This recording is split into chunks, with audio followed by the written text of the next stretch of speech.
Hello my dear friends and my lovely babies, कैसे हैं आप सब। आई होप आप सभी बहुत अच्छे होंगे। आज की हमारी कहानी का टॉपिक है सोने का अंडा। आइए सुनते हैं ये मजेदार कहानी। रामपुर गांव में सोनू नाम का एक धोबी रहता था।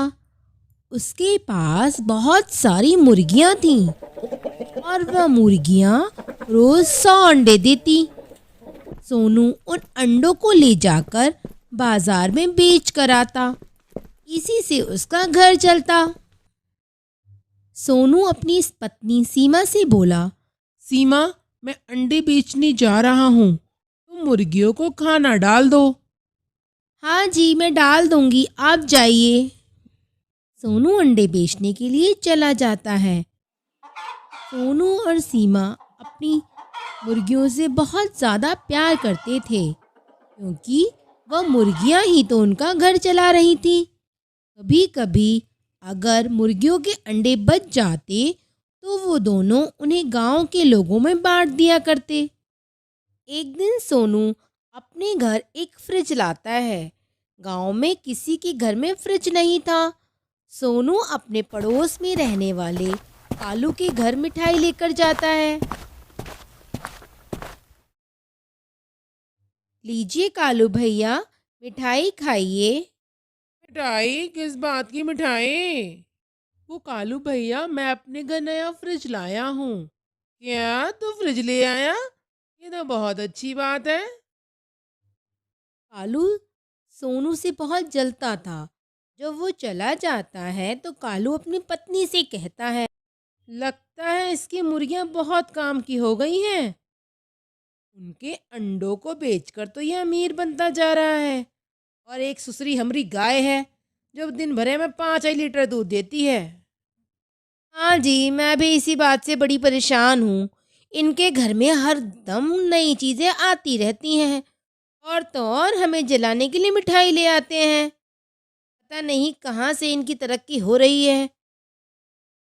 अरे सुनो, तुम ऐसा करो, इनकी मुर्गियाँ चुरा कर अपने घर ले आओ, मज़ा आ जाएगा। अरे का बकती हो, पागल हो गई हो का? तुम चुप रहो जी। तुम जाकर मुर्गियाँ चुरा लाओ बस। हम उन पर निशान लगा देंगे और गांव वालों से कह देंगे कि हम नई मुर्गियाँ लाए हैं। हाँ नहीं तो। बात तो तुम सही कह रही हो।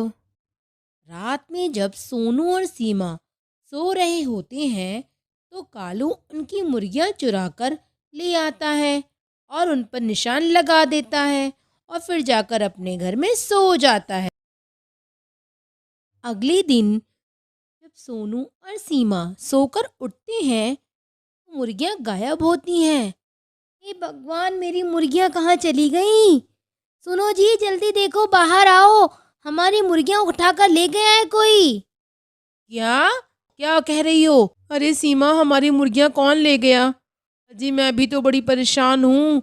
चलो गांव में ढूंढते हैं, पूछते हैं किसी से, कहाँ गई हमारी मुर्गियाँ।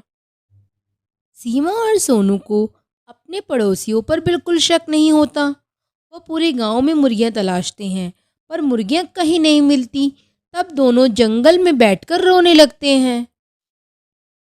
पता नहीं हमारी मुर्गियाँ कौन ले गया। भी सोनू को कुछ मुर्गियाँ जंगल में घूमती हुई दिखाई पड़ती हैं। सीमा, वो देखो क्या है? वे दोनों उनके पास आते हैं। अरे ये तो मुर्गियाँ हैं। ये हमारी मुर्गियाँ तो नहीं है जी। हाँ, ये तो हमारी मुर्गियाँ नहीं है, पर लगता है ईश्वर ने इन्हें हमारे लिए ही भेजा है। वरना बताओ, इस जंगल में मुर्गियाँ कहाँ से आएंगी, वो भी एक साथ। सोनू और सीमा उन मुर्गियों को अपने घर ले आते हैं। अगले दिन सीमा उन मुर्गियों के अंडे उठाने लगती है। तभी उसे एक सोने का अंडा दिखता है। सीमा चिल्लाते हुए अपने पति को बुलाती है। अरे सुनते हो, देखो मुझे क्या मिला, सोने का अंडा। भागता हुआ सोनू बाहर आता है। अरे, सोने का अंडा? ये कैसे हुआ? अगले दिन सीमा को फिर से अंडों में से एक अंडा सोने का मिलता है। अरे भगवान, लगता है ये एक मुर्गी रोज सोने का अंडा देती है। सोनू और सीमा को जब रोज एक सोने का अंडा मिलने लगता है तो वो लोग जल्दी अमीर बन जाते हैं, अपना नया घर बनवा लेते हैं और गाड़ी भी ले लेते हैं। उधर कालू जब भी मुर्गियों के अंडे उठाता, मुर्गियां उसे चोंच मारती। कालू और उसकी पत्नी मुर्गियों को मारते और जबरदस्ती अंडे उठा लेते। आय हाय, इन मुर्गियों ने तो हमारी नाक में दम कर दिया है। वहाँ तो तुम बड़े आराम से अंडे दिया करती थी और यहाँ अंडे उठाने भी नहीं देती, हमको चोंच मारती हो। आखिर हो क्या गया है तुमको? दाना तो हम भी खिलाते हैं। अरे वो देखो, वो लोग अभी और ज़्यादा अमीर हो गए हैं, बड़ा घर भी ले लिया है और अपनी गाड़ी भी। हाँ भाई, अब क्या करें बताओ।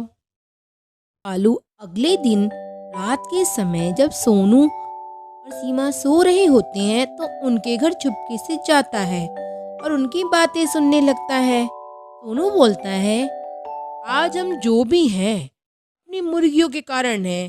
अगर रोज ये सोने का अंडा ना देती तो हम कभी अमीर नहीं बन पाते। कालू यह सुनकर चौंक जाता है। अच्छा ये बात है, ससुर हम भी तो सोचे आखिर इतनी जल्दी ये अमीर कैसे हो गया। इसकी मुर्गी के पेट में सोने के अंडे हैं। सोनू और सीमा जब सो जाते हैं तो कालू रात में उनके घर में घुस जाता है और उन मुर्गियों को भी चुरा लेता है। कालू सोना पाने के लालच में मुर्गियों का पेट चीर देता है। मुर्गियों के पेट से सोना तो नहीं मिलता, पर वह बेचारी मर जाती हैं।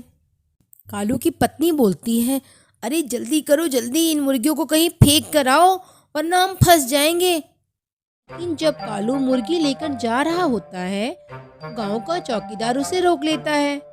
ये तो सोनू भाई जी की नई वाली मुर्गियां हैं, तुमने इनको मार डाला। चौकीदार कालू को पकड़कर सोनू के घर ले जाता है। सोनू कालू से कहता है, कालू भैया, मुझे आपसे ये उम्मीद नहीं थी। भैया, कहीं हमारी पहले वाली मुर्गियां भी आपने तो नहीं चुराई? हाँ सीमा बहन, हमको माफ कर दो, वो वाली मुर्गी भी हम ही चुराए थे। अगले दिन कालू और उसकी पत्नी को पंचायत गांव से बाहर निकलने की सजा देती है और उन दोनों को सजा के तौर पर गांव छोड़कर हमेशा के लिए जाना पड़ता है।